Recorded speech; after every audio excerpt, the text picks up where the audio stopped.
సోయగాల మధ్య అత్యంత ఎత్తైన వంతెన ఎటు చూసినా అత్యద్భుతమైన దృశ్యమే.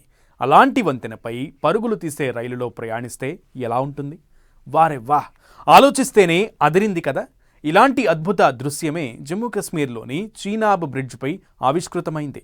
ఈ చారిత్రాత్మక వంతెనపై తొలిసారి వందే భారత్ రైలు చుక్ చుక్ అంటూ పరుగులు తీసింది.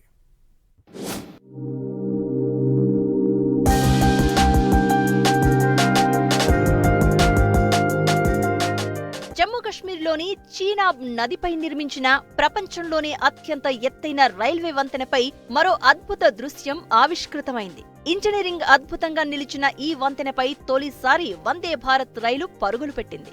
ఈ semi high speed rail trial run ను విజయవంతంగా పూర్తి చేశారు. కాత్రాలోని శ్రీ మాతా వైష్ణోదేవి రైల్వే స్టేషన్ నుంచి శ్రీనగర్ వరకు వందే భారత్ ట్రయల్ రన్ చేపట్టారు. ఈ మార్గ మధ్యలోనే చీనాబ్ నది ఉండడంతో ఎత్తైన ఈ వంతెనపై నుంచి ట్రైన్ పరుగులు పెట్టింది. బ్రిడ్జ్ ప్రధాన ఆర్చ్ పై రైలు పరుగులు పెడుతున్న దృశ్యాలు ఆకట్టుకుంటున్నాయి.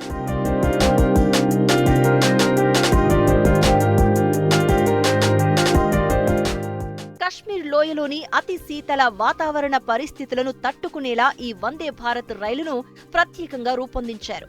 నీరు గడ్డకట్టకుండా ఉంచేలా అత్యాధునిక హీటింగ్ వ్యవస్థను ఇందులో ఏర్పాటు చేశారు.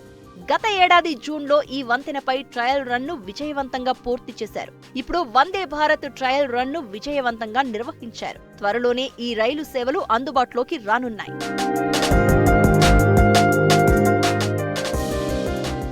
చీనాబ్ రైలు వంతెనను భారతీయ రైల్వే ఎంతో ప్రతిష్టాత్మకంగా నిర్మించింది. ఉక్కు, కాంక్రీట్ తో నిర్మించిన ఈ వంతెన జమ్మూ కశ్మీర్లోని జమ్మూ డివిజన్ రియాసీ జిల్లా బక్కల్ కౌరి మధ్య ఉంది.